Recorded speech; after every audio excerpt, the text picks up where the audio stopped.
Tapos, for today's video, nagbuhat ko og biko pandan. Anong ko og malagkit na bugas. Pagkahuman, nagmixan ako og kanang pandan flavor. Tapos, atong i-mix, mikos-mikos para ma-mix ang kuan flavor sa pandan. Mix lang gid siya. Mix og tarong ana, mikos-mikos pa mo. Mikos pa.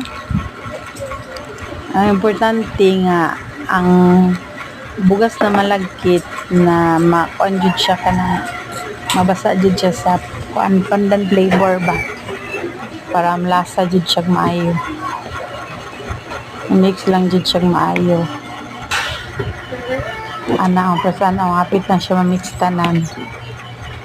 Na pay lang jud siya hantod na ma-mix og maayo ang flavor nga pandan.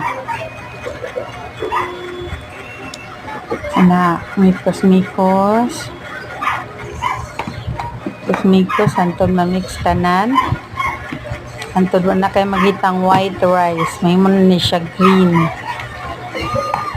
Kay ang pandan green man ang color. So ana ang pagbuhos pud sa kuan pandan flavor dili buhos tanan kanang anam-anam lang para dili siya over ang kuan ma-over ang iyang flavor gani.